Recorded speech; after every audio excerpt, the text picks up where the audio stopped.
Assalamualaikum warahmatullahi wabarakatuh. Ya, ketemu lagi dengan saya. Jadi untuk video ini kita kembali lagi akan melanjutkan pembahasan i'rab fathul qorib ya, fasal hal yang mewajibkan mandi. Bagian yang ke berapa? Bagian selanjutnya ya. Jadi langsung saja kita mulai. A'udzubillahi minasyaitonirrajim. Bismillahirrahmanirrahim. Qala al-musannifu rahimahullah ta'ala wa nafa'ana bihi wa bi ulumihi wa bi ulumi sa'ir salihina wa bi ulumi masyayikhina fid dharain amin ya rabbal alamin. Amal mayyitu sampai situ ya. Adapun untuk mayit ya, ketika mayit itu dimasuki hasyafah ya, fala yu'adu gusluhu, maka mandinya tidak perlu diulang. Biilajin disebabkan karena masuk ya, masuknya hasyafah fihi ke dalam mayit. Berarti mayitnya ini perempuan ya. Ya pokok intinya itulah, kalau mayitnya perempuan ya seperti itu, kalau mayitnya laki-laki ya seperti itu, kalian tahu sendiri ya. Wa ammal khunsa, adapun untuk khunsa ini orang yang punya dua kemaluan. Ya. Dan dua-duanya itu aktif, yang dakar aktif, yang farji juga aktif. Wa ammal khunsa al-muskilu, adapun untuk orang yang punya dua kelamin, al-muskilu yang menyebabkan muskilah ya, sebab dua kemaluannya itu aktif semua, fala gusla alaihi, maka tidak ada mandi alaihi atas hunsa. Nah, meskipun hunsa itu dia itu dakarnya aktif, farjinya aktif, tapi di sini domir yang dipakai untuk kembali ke lafadz hunsa itu pakai domir mudzakkar ya, karena kalau laki-laki sama perempuan itu yang diunggulkan laki-laki gitu ya kaidahnya. Fala ghusla alaihi, maka dia tidak ada mandi alaihi atasnya, maksudnya tidak perlu dimandikan lagi. Biilaji hasyafatihi, disebabkan karena masuknya hasyafahnya dia, berarti hasyafahnya dia masuk ke farjinya. Wala biilajin fi kubulihi, dan begitu juga mandinya itu tidak perlu, disebabkan karena masuknya ilajin, masuknya hasyafahnya dia fi kubulihi ke dalam kubunya dia itu ya. Atau kalau diartikan lain, wala biilajin fi kubuhi, dan dia tidak perlu dimandikan lagi disebabkan karena farjinya dimasuki hasyafahnya dia. Jadi kemaluannya dia dimasukkan ke kemaluannya yang satunya lagi, itu tidak perlu dimandikan. Ya, kenapa kok tidak perlu dimandikan? Karena itu miliknya sendiri, gitu ya. Nah, itu untuk terjemahnya. Sekarang kita masuk ke analisisnya. Amal mayyitu. Amma ini merupakan salah satu huruf syarat dan ini juga pernah saya bahas ya. Amma itu punya makna mahma yakun min syai'in wafa. Ada yang mengatakan mahma yakun, ada yang mengatakan mahma yaku. Enggak ada nunnya. Mahma yakun atau mahma yaku itu semuanya sama-sama i'rabnya jar ya. Yang yakunnya itu yakun atau yaku itu sama-sama alamat jazm. Ya. Sebagaimana bait alfiyah, amma kamah yaku min syai'in wafa litirwiha wujuban urifa. Kalau di bait alfiyah itu amma kamah yaku pakai yaku ya, nunnya dibuang. Tapi kalau di kitab Jami'ud Durus al-Arabiyah itu mahma yakun, nunnya tetap ada. Kemudian al-mayyitu ini menjadi mubtada ya, mubtada tapi dimasuki dengan amma. Berarti nanti jawabnya itu ada fa-nya, fa jawab. Al-mayyitu adalah mubtada dibaca rafa, tanda rafanya dhamma, sebab al-mayyitu adalah isim mufrad. Untuk sehingga dari al-mayyitu adalah isim fa'il dari mata yamutu, fahuwa mayyitun. Selanjutnya fala yu'adu gusluhu. Nah ini kan fala yu'adu gusluhu, untuk fa'nya adalah fa' rabithah lil jawab karena syaratnya tadi pakai amma. Ya, sebagaimana bait tadi amma kamah mayaku min syai'in wafa litirwiha wujuban ulifa. Amma kamah mayaku min syai'in wafa ya, wafa dan huruf fa itu litirwiha wujuban ulifa untuk menyertai amma tadi ya sebagai jawab. Nah di sini fa-nya adalah fa' rabithah jawab, kemudian la yu'addu gusluhu ini menjadi khobarnya al-mayyitu. Di sini khobarnya berupa jumlah fi'liyah. Nah, kalau jumlah fi'liyah ini kita perjelas satu persatu. Oh ya, berhubung khobarnya di sini berupa khobar jumlah, maka jumlah la yu'addu ghusluhu ini fi mahali raf'in gitu ya, karena menempati posisi khobar dan hukum khobar itu adalah rafa. Kalau khobar ini kita perjelas satu persatu, la merupakan huruf nafi, yu'adu adalah fi'il mudhari' mabni majhul. Asalnya a'ada yu'idu, mengulangi. Ya, a'ada yu'idu, mengulangi. Selanjutnya ghusluhu ini adalah naibul fa'il dari yu'adu, dibaca rafa. Ya, untuk tanda rafa'nya pakai dhammah pada lafaz ghuslu pada mudhofnya, sebab di sini berupa idhofah, ghuslu sebagai mudhof, hu sebagai mudhof ilaih. Ya, ghuslu kemarin sudah jelas masdar dari ghusala yaghsulu. Untuk hu ini mudhof ilaih, selamanya jar, berhubung di sini mudhof ilaihnya berupa isim dhamir, maka hu ini fi mahalli jarin gitu.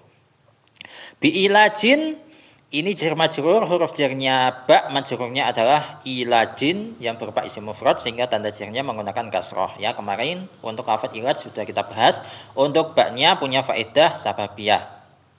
Kemudian fihi ini jar majrur, tapi lagi-lagi istilah saya yang saya cocok itu adalah huruf jar dan isim dhamir yang fi mahalli jarin.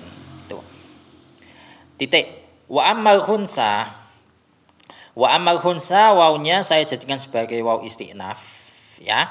Atau kalau kalian mau menjadikannya sebagai waw ataf juga bisa sih. Waw ataf kepada amal mayitu gitu. Terserah kalian mau menjadikannya waw apa. Selanjutnya amma.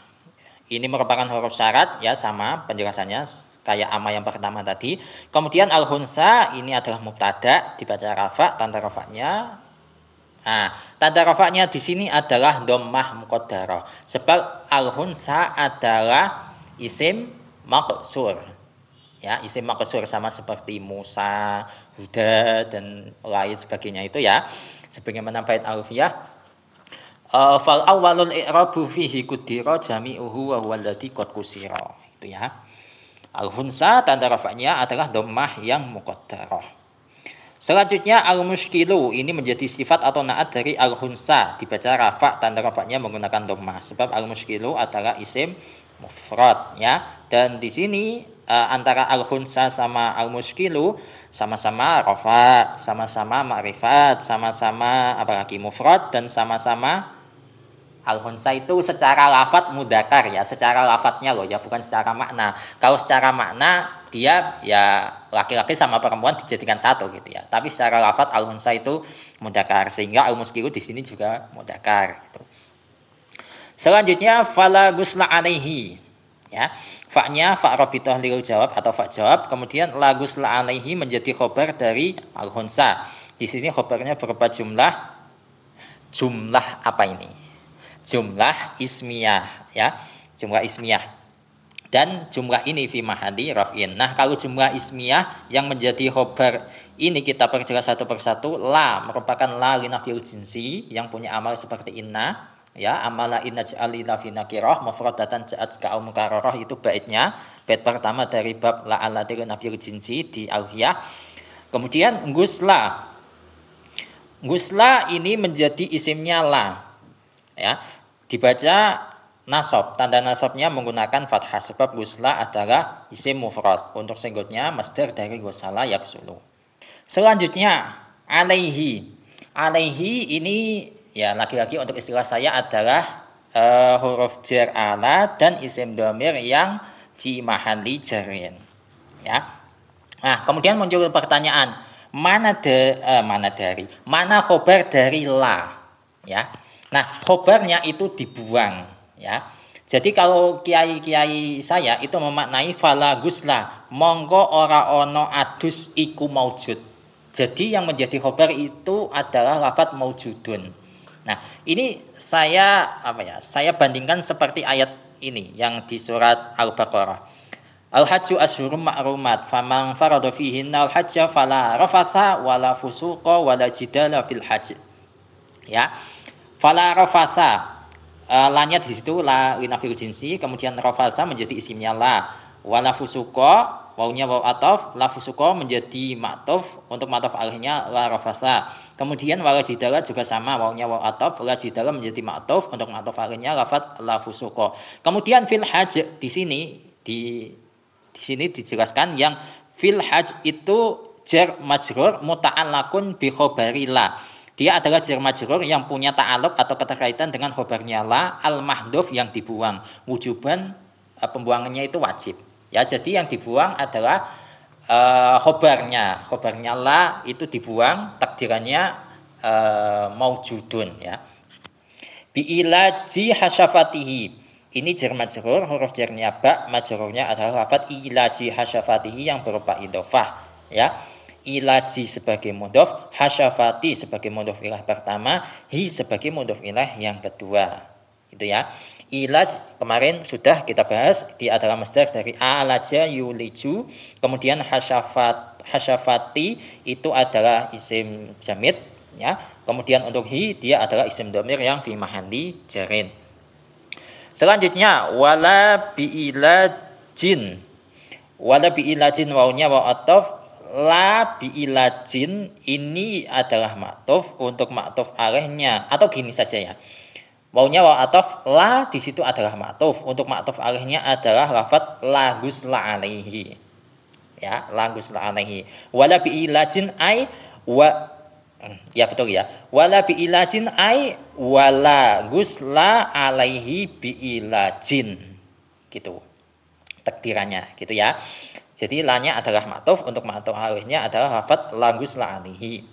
Selanjutnya biilajin adalah jar majrur, huruf jarnya ba, majrurnya adalah lafaz ilajin, jelas. Kemudian fi kubulihi. Ya, fi kubulihi bukan fi qablihi ya. Gitu cara baca kitab. Jadi lihat konteksnya. Kalau di sini konteksnya tentang itu, tentang alat atau onderdil laki-laki dan perempuan, maka di sini bacanya ya kubul. Tapi kalau ini membahas tentang arah, maka ya qablu sebelum dan sesudah gitu, atau keterangan waktu berarti sebelum sesudah qablu. Gitu cara membedakan atau cara mengetahui ini bacanya apa.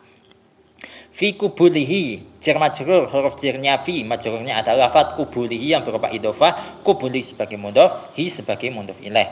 Kubuli itu jarnya disebabkan karena fi, hi itu fi mahalli jarin karena posisinya sebagai mudhof ilaih.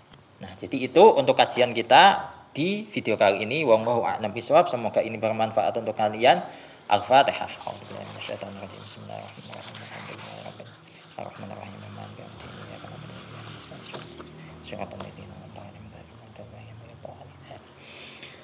Untuk bagian selanjutnya insya Allah kita lanjutkan di kesempatan selanjutnya ya. Wassalamualaikum warahmatullahi wabarakatuh.